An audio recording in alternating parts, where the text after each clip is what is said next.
Hello everyone, मेरा नाम गुरादेश मान है और आज इस वीडियो में हम बात करेंगे कि आप अपनी कैलोरीज जो आपने डाइट में कंज्यूम करनी है वो आप कैसे कैलकुलेट कर सकते हो। और जब आप कैलोरीज कैलकुलेट कर लोगे तो मैक्रोज का जो स्प्लिट है वो आपने कैसे कैलकुलेट करना है।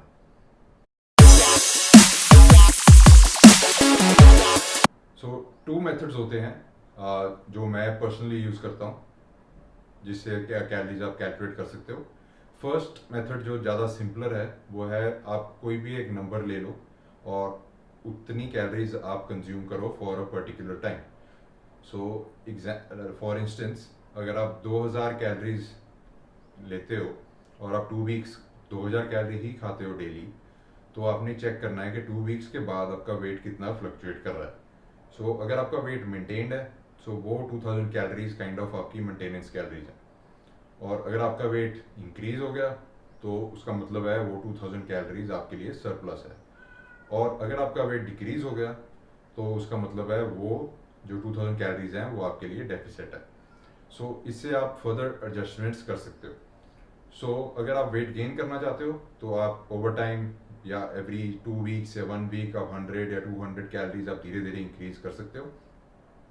और अगर आप फैट लॉस कर रहे हो या डेफिसिट में हो तो आप वही कैलोरीज आप धीरे धीरे डिक्रीज कर सकते हो। सो 100 कैलोरीज या 200 कैलोरीज आप धीरे धीरे over a period of time every week या एवरी 2 वीक्स आप डिक्रीज कर सकते हो। या आप तब छेड़ सकते हो कैलोरीज को जब आपका वेट हिलना बंद हो जाए। उसके बाद कार्डियो भी एक ऑप्शन है जो आप डाल सकते हो बीच में जिससे आपका डेफिसिट इंक्रीज हो सकता है। सो अगर आप वीकली कार्डियो का टोटल कैलोरीज देखते हो, फॉर एग्जांपल अगर आप 1000 कैलोरीज बर्न कर रहे हो पर वीक इन कार्डियो, सो उसका मतलब ये है कि आप 1000 कैलोरीज 7 डेज में बर्न कर रहे हो। वो आप 1 डे में बर्न कर सकते हो, 2 डेज में बर्न कर सकते हो, 3 डेज में बर्न कर सकते हो, वो आपके ऊपर है। मेरे ओपिनियन में अगर आप उसको 2 या 3 सेशन में स्प्लिट कर दो वो ज़्यादा बेहतर रहता है। सेकेंड मेथड कैलोरीज कैलकुलेट करने का है आपका इक्वेशंस मेथड जिससे हम आपका बीएमआर कैलकुलेट करते हैं।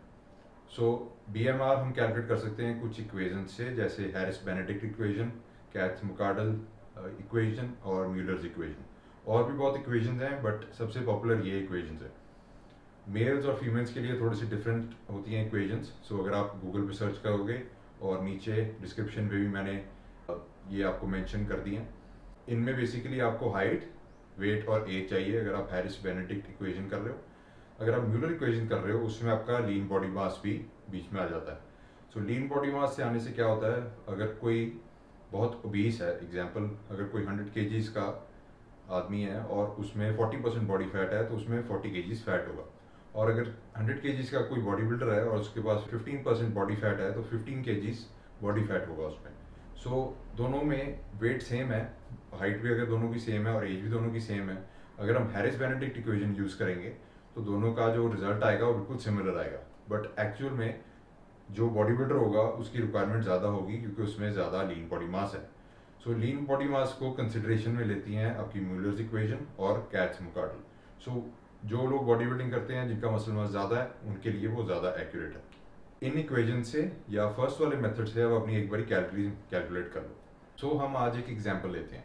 We will take a male जिसका वेट 100 केजीज है, हाइट उसकी 177.8 सेंटीमीटर्स है, मतलब 5'10" है, और एज उसकी 30 है। सो ये वैल्यूज सारी हम फीड करेंगे और उसका जो बॉडी फैट परसेंटेज है वो 15% है।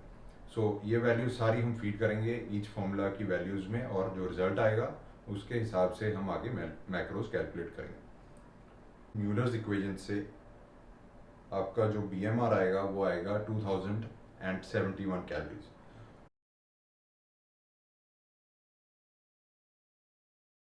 और अगर हम Harris Benedict male equation use करते हैं तो उसमें 2111 कैलोरीज आ रही।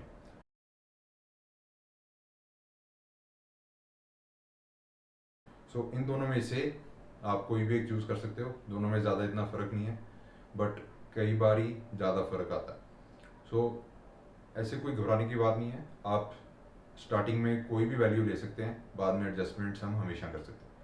सो इस एग्जांपल के लिए हम 2071 कैलोरीज ले लेते हैं जो हमारा हैरिस बेनेडिक्ट इक्वेशन है। सो जब हम मेंटेनेंस कैलकुलेट कर लेते हैं, ये आपका बीएमआर जो होगा ये आपकी मेंटेनेंस कैलोरीज है। मतलब अगर आप दिन में कोई काम नहीं करते और सारा दिन एट रेस्ट रहते हो तो आपकी बॉडी एक दिन में इतनी कैलोरीज बर्न करेगी। सो नेक्स्ट हम एक्टिविटी फैक्टर इसमें डालेंगे। सो एक्टिविटी फैक्टर का मतलब है कि आपकी दिन में एक्टिविटी कितनी है और उसको हम BMR से मल्टीप्लाई करेंगे और वो आपका टोटल डेली एनर्जी एक्सपेंडिचर आएगा। मतलब आप एक दिन में सारे काम जितने भी आप कर रहे हो वो करने के लिए आप कितनी कैलोरीज बर्न करते हो। सो अगर कोई डेस्क जॉब कर रहा है या उसका कोई सीडेंटरी जॉब है, ज़्यादा चलना फिरना नहीं है, सो हम 1.1 या 1.2 ले लेते हैं एक्टिविटी फैक्टर। और अगर कोई थोड़ा ज़्यादा एक्टिव है, जिसका स्टैंडिंग या थोड़ा वॉकिंग जॉब है, तो 1.3 या 1.4 ले लें। इससे ज़्यादा मैं रेकमेंड नहीं करता क्योंकि जनरली लोग इससे बाहर फॉल नहीं करते।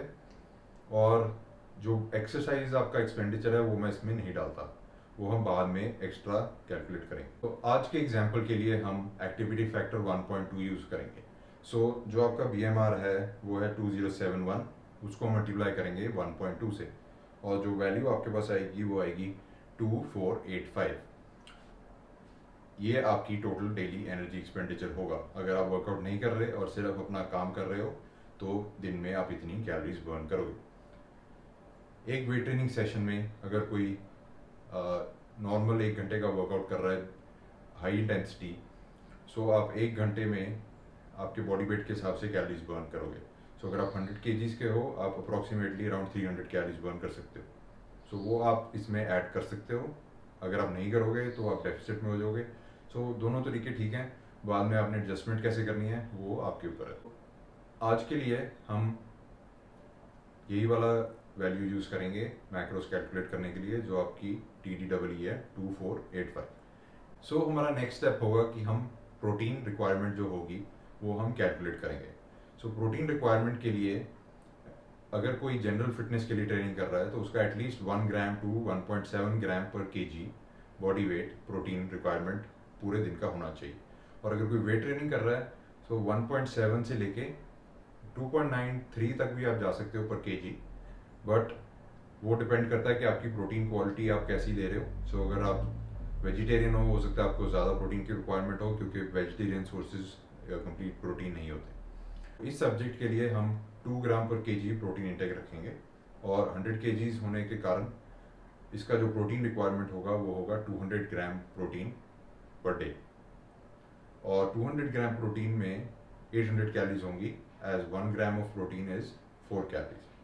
नेक्स्ट स्टेप हम फैट्स कैलकुलेट करेंगे, क्योंकि फैट इंटेक बहुत इंपॉर्टेंट होता है आपके हार्मोनल रेगुलेशन के लिए और जनरल हेल्थ के लिए।